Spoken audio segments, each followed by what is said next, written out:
Orbital fissure, as seen from the front of the skull, kind of looks like the top part of a chromatid. The inferior orbital fissure is the bottom portion of the chromatid. All right. Okay, and back to the inside of the skull.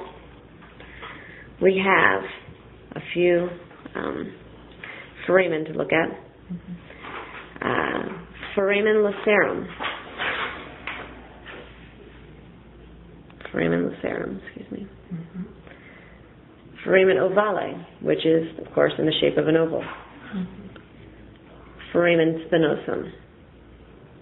And if you lift it up just a bit, foramen rotundum. Okay? All right. Now, moving to the inferior view of the skull. Let's see. The pterygoid process is these plates right here. It's referring to all of those plates. The lateral pterygoid plates are here and here, and the medial pterygoid plates are here and here. The pterygoid fossa is the space created between the lateral and medial plates, this little scoop out. All right, the pterygoid hamulus is only on the medial plates. It is this tip. The tip of the medial plate is called the pterygoid hamulus. Okay. Now moving to the ethmoid. The ethmoid bone. The cribriform plate is this little dotted area just behind the crista galli. And of course the crista galli is the little bump. The perpendicular plate of the ethmoid bone, we need to take a picture of the nose here. And the perpendicular plate of the ethmoid bone is the top half of what separates the nasal cavity. So just the top half. The bottom half is the vomer. Perpendicular plate of the ethmoid bone, vomer on the bottom. Okay, get that again. Okay. The perpendicular plate of the ethmoid bone divides the top half of the nasal cavity and connects with the vomer, which divides the bottom half of the nasal cavity. Okay? All right. And the posterior and anterior ethmoid foraminum. It's where the ethmoid bone meets the frontal bone in the orbital. So find our ethmoid bone in the orbital. Can you see this?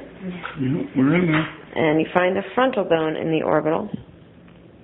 And just where those two bones meet, you'll find an anterior and a posterior ethmoid foramen.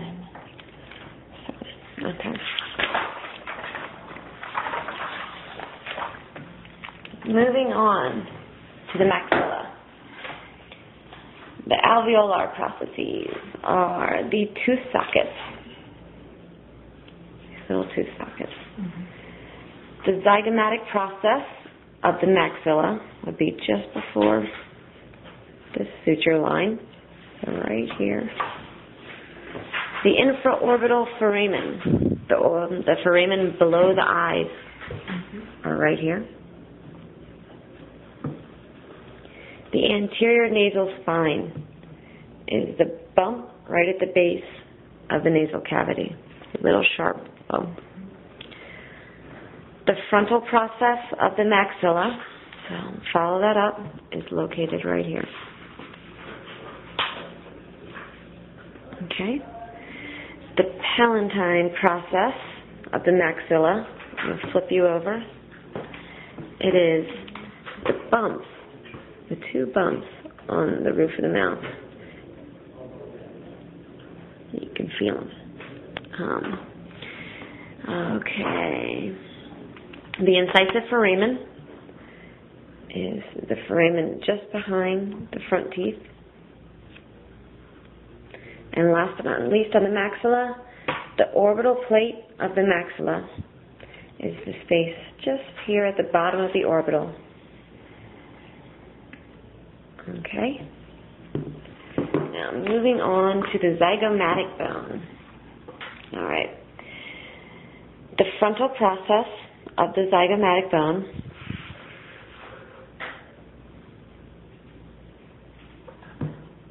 okay. The temporal process of the zygomatic bone. The maxillary process of the zygomatic bone would be right here before the zygomatic bone gets to the maxilla. All right.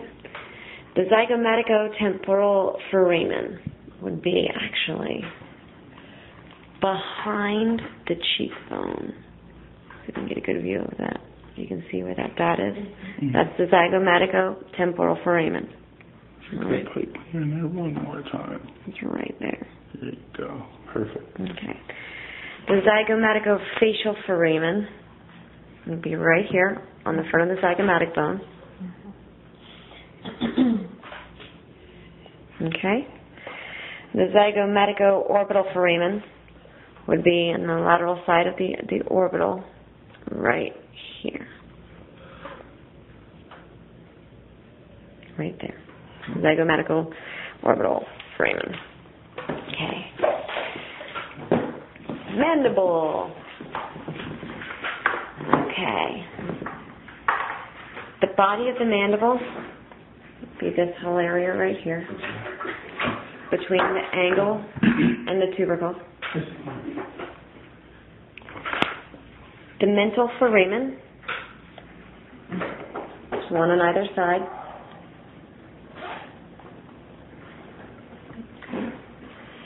Mandibular foramen.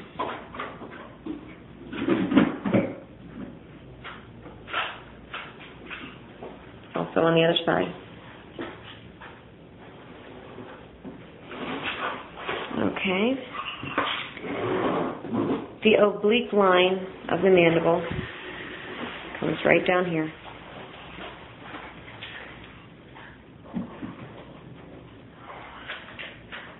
Okay. The mylohyoid line of the mandible is this ridge just below the alveolar circuit. All right. Sublingual fossa, where your tongue rests.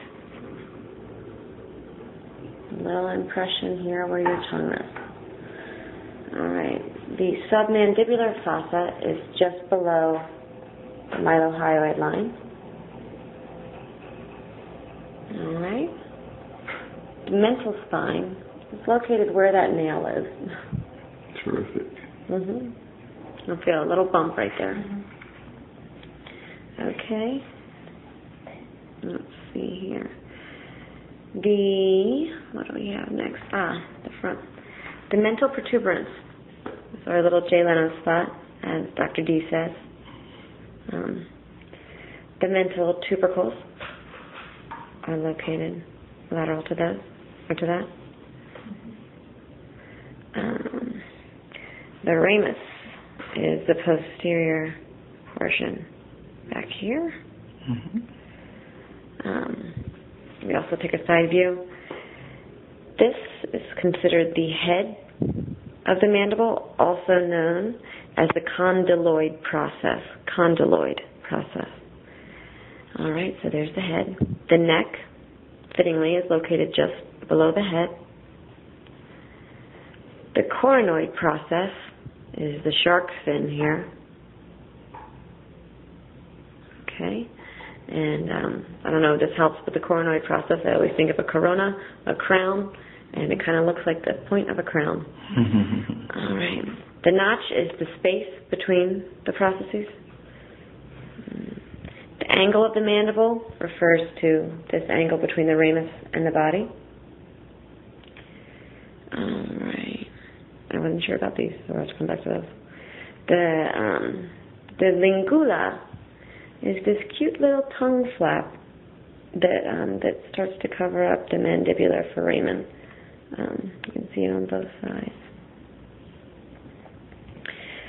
Okay, and the mylohyoid groove, as opposed to the line,